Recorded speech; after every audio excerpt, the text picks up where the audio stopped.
Assalamualaikum warahmatullahi wabarakatuh. Kembali lagi di channel saya, Ramadan Fajar. Kali ini saya akan membuat video presentasi mata kuliah saya, yaitu energi baru terbarukan. Presentasi ini hanya dilakukan lewat video, tidak bisa secara langsung.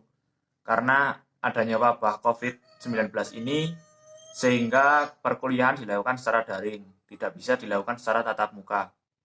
Semoga kalian semua yang menonton video ini dalam kondisi sehat walafiat, selalu dilindungi dari penyakit maupun virus yang melanda Indonesia ini, dan dilancarkan rezekinya. Sebelum melanjutkan menonton video ini, jangan lupa tekan tombol like dan subscribe. Tekan tombol loncengnya agar kalian tahu jika saya upload video lagi. Oke, tidak perlu panjang lebar, silahkan melanjutkan menonton video ini.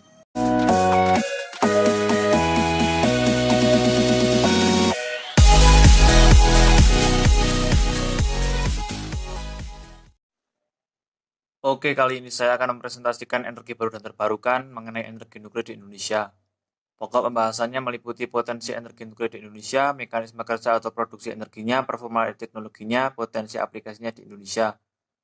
Sebagai awalan, energi potensial nuklir adalah energi potensial yang terdapat pada partikel di dalam nukleus atom.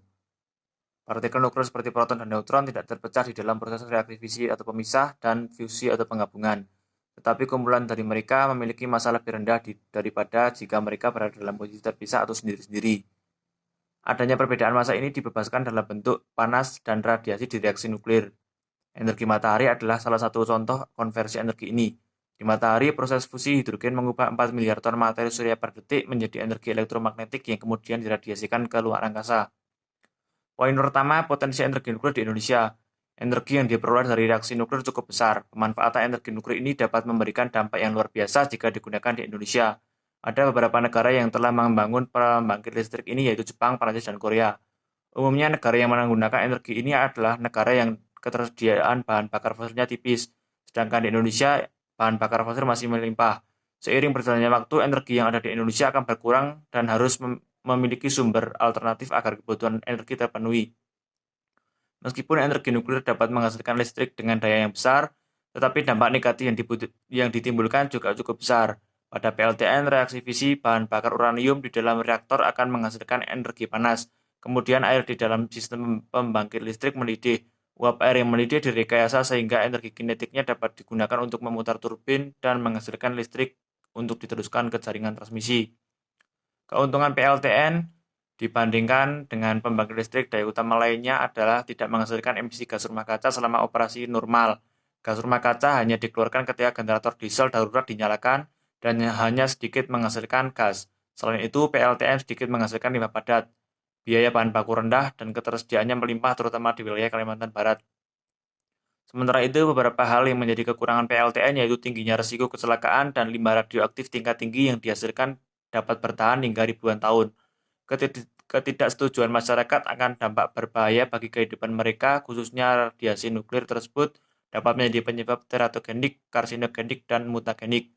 Berdasarkan pemaparan di atas, potensi pembangkit listrik tenaga nuklir cukup menjanjikan. Dalam pengembangannya, perlu diperhatikan berbagai dampak yang dapat ditimbulkan akibat limbah nuklir, seperti mutasi akibat radiasi dan perubahan ekosistem. Potensi pengelolaan reaksi nuklir ke depannya dapat menunjang berbagai kekurangan pasokan energi sekarang yang hampir seluruh sektor masih ditopang oleh sumber energi fosil. Potensi energi nuklir di Indonesia itu terlambat jika sekarang baru memikirkannya. Energi nuklir merupakan penggunaan terkendali atas reaksi nuklir guna menghasilkan energi panas yang digunakan untuk pembangkit listrik. Penggunaan nuklir untuk kepentingan manusia saat ini masih terbatas pada reaksi fisi nuklir dan peluruan radioaktif. Energi nuklir merupakan potensi yang perlu digenjot untuk menerapkan energi baru dan terbarukan sampai digenjot 33%, harus segera dimulai karena sudah tertunda sejak tahun 2009. Padahal jika dimulai sekarang itu, baru bisa menikmatinya tiap 30 tahun ke depan. Poin kedua, mekanisme kerja atau produksi energinya. Proses kerja PLTN sebenarnya hampir sama dengan proses pembangkit listrik konvensional seperti PLTU, yang umumnya sudah dikenal secara luas. Yang membedakan antara dua jenis pembangkit listrik itu adalah sumber panas yang digunakan. PLTN menggunakan suplai panas dari reaksi nuklir, sedangkan PLTU menggunakan suplai panas dari pembakaran bahan bakar fosil seperti batu bara dan minyak bumi. Reaktor daya dirancang untuk memproduksi energi listrik melalui PLTN. Reaktor daya hanya memanfaatkan energi panas yang timbul dari reaksi fisi, sedangkan kelebihan neutron dalam teras reaktor akan dibuang untuk atau diserap menggunakan batang kendali. Karena memanfaatkan panas hasil fisi, maka reaktor daya dirancang sebagai thermal tinggi dari order ratusan hingga ribuan megawatt. Proses pemanfaatan panas hasil fisi untuk menghasilkan energi listrik dari PLTN adalah sebagai berikut. Yang pertama, bahan bakar nuklir melakukan reaksi fisi sehingga dilepaskan energi dalam bentuk panas yang sangat besar.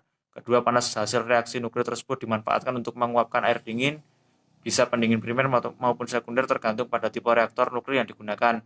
Ketiga, uap air yang dihasilkan dipakai untuk memutar turbin sehingga dihasilkan energi gerak kinetik.